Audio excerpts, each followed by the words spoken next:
Hi guys, it's Nicole. So it has now been 16 months since my gastric bypass RNY surgery, and I thought I would just check in for a moment and tell you how everything has been going. So depending on the day, I'm either at goal or a little above or a little below goal. So I have like these 5 pounds that I've been kind of just fluctuating between for the past few weeks. So I began this whole journey before I started the pre-op diet. I was at 224 pounds. I'm 5 feet tall, if that gives you some reference there.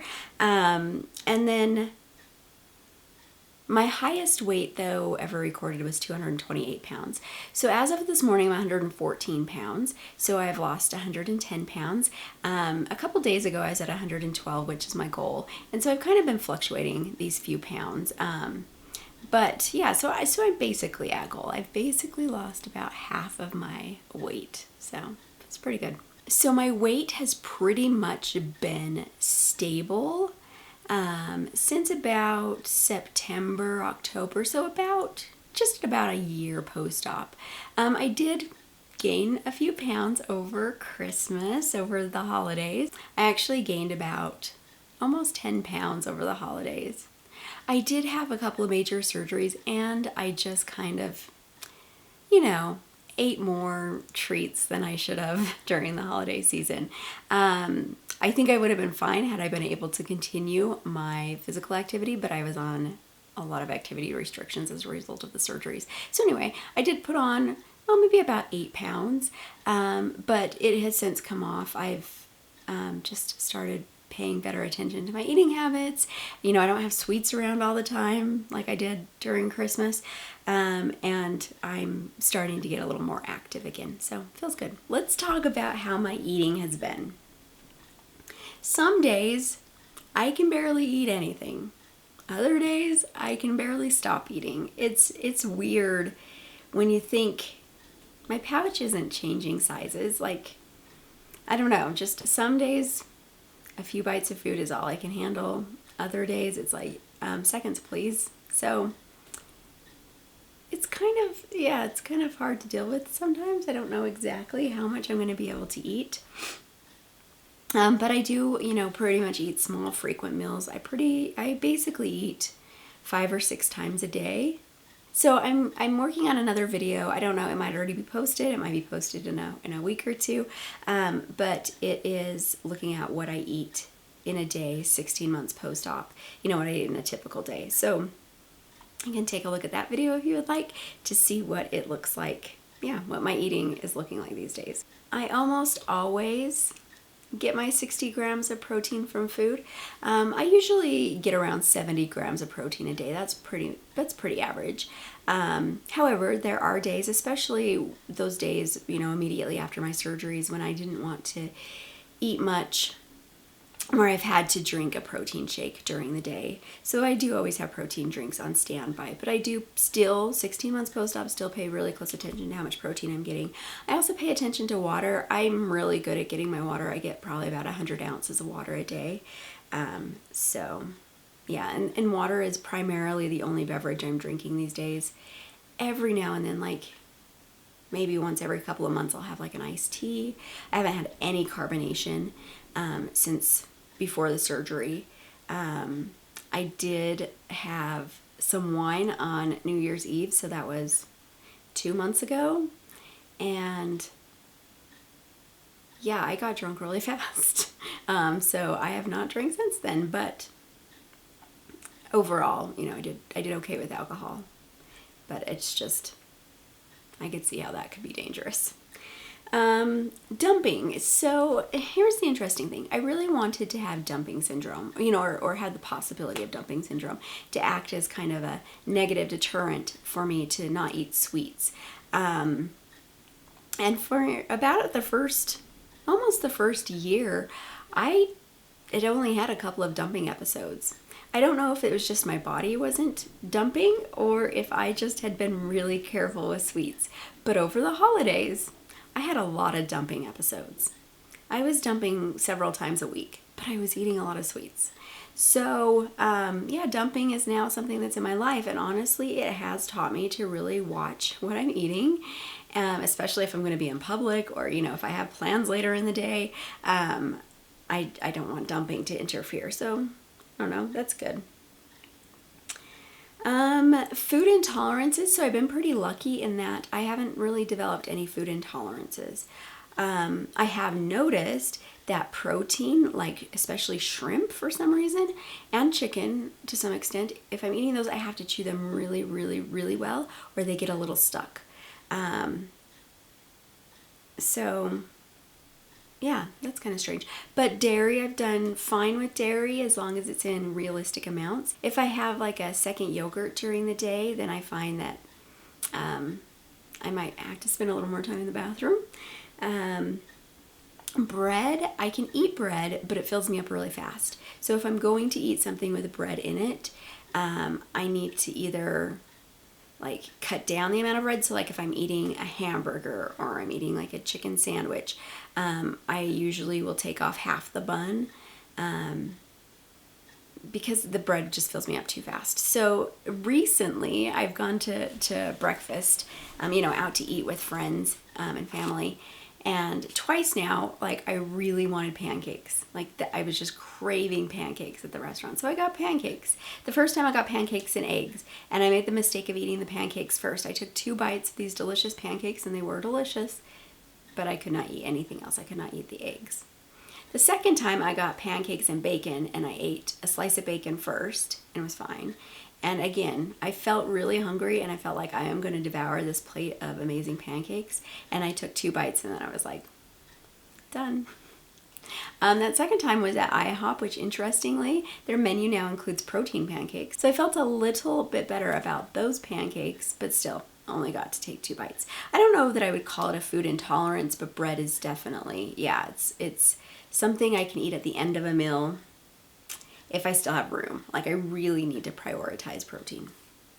Or if I eat the bread first, I'm just not going to be able to get the protein in. I still wait about 30 minutes after eating before I drink anything. I really do notice a difference if I drink right after I eat. It just pushes that food right out of your stomach.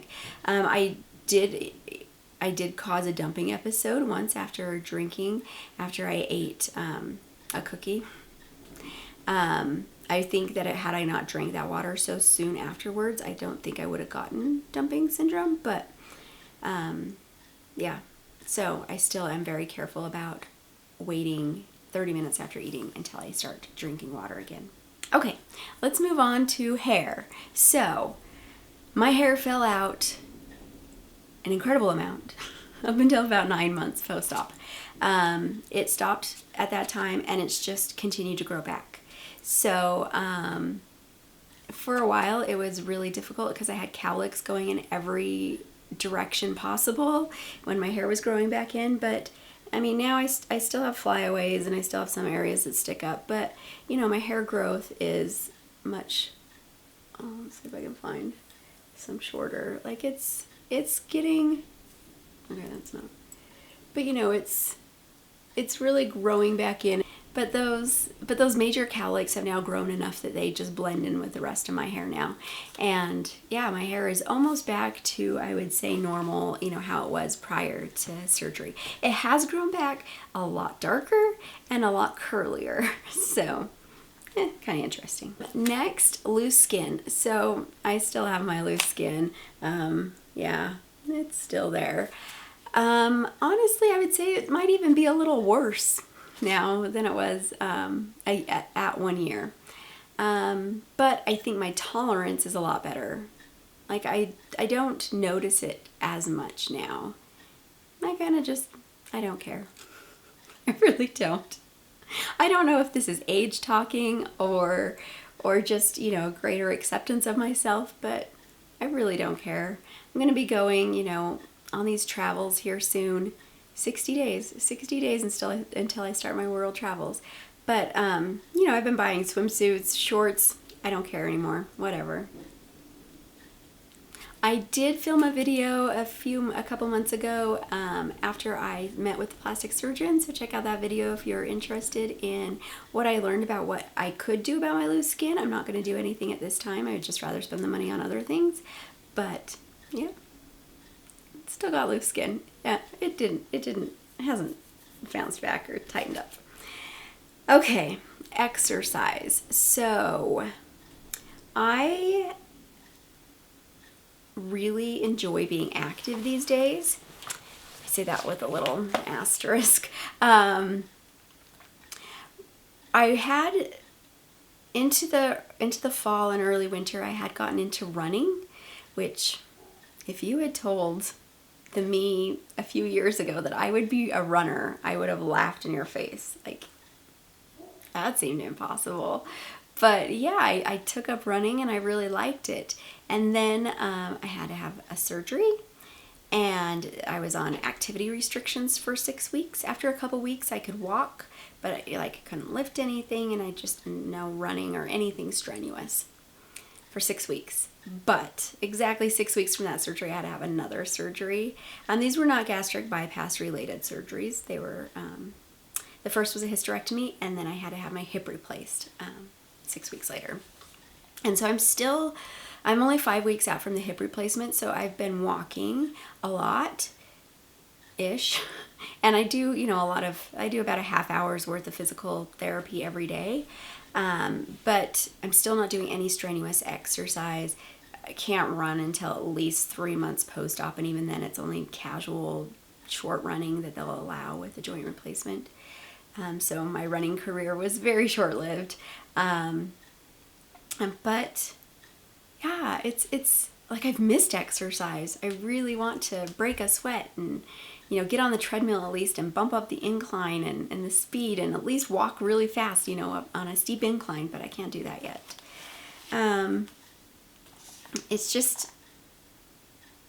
It's really nice to feel strong. And I've just barely been able to start with my resistance bands again from surgery, and it feels really nice to work my muscles and appreciate what my body can do instead of looking at my body as my enemy. So anyway, okay, let's talk about vitamins. So I'm still taking my vitamins every day, still taking everything I'm supposed to. Except today I started something new. So I'm going to be traveling, and my vitamins that I really enjoyed were the bariatric fusion vitamins. They were chewable. They were like a complete bariatric vitamin. I would take 4 of them a day, 2 in the morning, 2 in the evening. They were delicious. I liked the strawberry ones. They were great. My labs were always amazing. But the bottles, this big, I don't know. It's a larger bottle, and they don't ship outside of the U.S. I can't have somebody ship them to me when I'm traveling outside the U.S. because I don't know if customs would take them, and it would just be really expensive. And there's always the option of just buying individual vitamins at whatever pharmacy I am and whatever country I'm in, but that just kind of worries me because I don't know. I just don't know what everybody has. I mean, I'm sure all the countries have all the appropriate vitamins. They're not like weird vitamins. But anyway. So I talked to my bariatrics team, and I'm trying vitamin patches. And so it's new, very new. In about a month, I'll have my levels drawn and see if these patches are working. My team said that the only patches they've ever had experience with that haven't caused deficiencies were the Patch MD brand. But you have to use 4 patches every day of multivitamin patch, an iron patch, a B12 patch, and then a patch that's calcium and vitamin D3. And so you wear those 4 patches for 8 hours a day, and then you take them off, and then the next day you put on new patches. But anyway, they'll take up a lot less room in my luggage, so hopefully they work out. I'll keep you posted on that. But I'm going to miss those bariatric fusion vitamins. I do see myself going back to those in the future once I'm, if I do come back to the U.S., once I'm back. I will say that I definitely do need the vitamins and minerals. Before my hysterectomy, they had me hold all over-the-counter vitamins for 5 days. I even said, are you sure I'm supposed to be taking, because I'm supposed to take these every day for the rest of my life. They were like, no, we need you to hold them. I should have double-checked with my bariatric surgeon, but I just held them. I was like, it's 5 days, whatever. The morning of my hysterectomy, they drew my labs, and I was very anemic. Once I started the vitamins, though, we checked my labs again a week later, and everything was back to normal.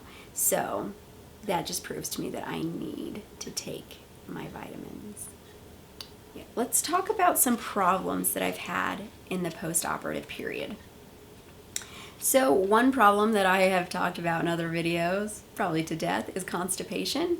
So I was very much not constipated, very much the opposite direction prior to surgery, but I battle daily with constipation after surgery. So I try really hard to get in the fiber, but it just, I'm not great at it. I take I will occasionally do fiber supplements, but they usually upset my stomach. I take stool softeners when I need to. In emergency situations, I have resorted to enemas. Yeah, it's not a pretty part. I have had 2 episodes of gastritis where, I was potentially developing ulcers, so I've had to go on courses of omeprazole. And I just recently ended my last course, so fingers crossed that my stomach behaves itself and that I don't have to go on it again. I talked about dumping as being a problem, but kind of a welcome problem. As you are probably aware, if you've had weight loss surgery or you've been looking into it, I can never take NSAIDs again for the rest of my life. And after my surgeries, it was really hard recovering without being able to take NSAIDs. So, pain has been a problem post-op. Not constant pain or anything, but just my ability to deal with pain. Tylenol does nothing for me.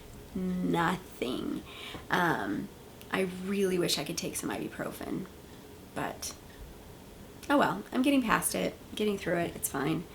Other problems, I am cold all the time, but except at night, I still am a night sweater. I just have always slept really hot, and that hasn't changed. But aside from when I'm sleeping, I am cold all the time, and sometimes it's really annoying. Other problems, talked about my skin, burping. So I burp a lot, and that could be related to maybe I'm still having some GERD issues. Again, today's my first day off the omeprazole. We'll see how that goes. But even on the omeprazole, I just burp anytime I eat. And if I'm full, it's just constant burps that are almost like hiccups. So yeah, those burps, I can't stop them, and they're sometimes embarrassing. Other problems, so this one isn't, I don't know if it's really a problem, but I do sometimes get a little sad because I'll want to pig out and I can't. But I mean that's good that I can't pig out, because apparently I would if I physically could, which is not great. But, there are so many dinners and just festivities around the holidays where I was like, yes, I want to really just devour this, or just going out and seeing this big plate of fluffy pancakes. It's like, yes, I really want to eat all of these, and I just can't. And then it's like, I just spent $15 on a plate of pancakes that I can't eat. I tried taking the first set of pancakes home with me and eating them the next day. They were disgusting when you reheat them. It was gross. No, I didn't even try it with the second set. So, yeah, and then, I went with my family to an all-you-can-eat sushi place. All I can eat is half a sushi roll. So I did not end up getting the all-you-can-eat because it was almost $30. I just got the one roll for $10. But yeah, there were so many different sushi rolls I wanted to try, but $30 for half a roll would have been ridiculous. So anyway, I don't know. It's not really a problem. My mental health, so I've been, really great. Life is good. I have so much more confidence these days. I still have some self-esteem issues, but overall my confidence is great. And just my outlook on life is a lot brighter. I don't know it. I don't know if so much of my mental health should have been tied to my weight, but it really was. But yeah. And then looking to the future, so I have my travel coming up here, like I said, in about 60 days. So excited. And I feel like I finally have things figured out when it comes to not just eating, but when it comes to life. And I don't know, I'm in a really good place, and I'm really happy. So that's all I have for you today. This is where I am 16 months post bariatric surgery, and I'm still just really glad that I had the surgery. Of course, it's a very personal decision as to whether to have surgery or not. Some people do have horrible complications. I've just been really lucky and have just been very mindful of what could happen and done what I can to prevent those things. I hope you've enjoyed watching this video. Please check out my other videos if you would like to, and like and subscribe, and I will catch you guys in the next video. Bye.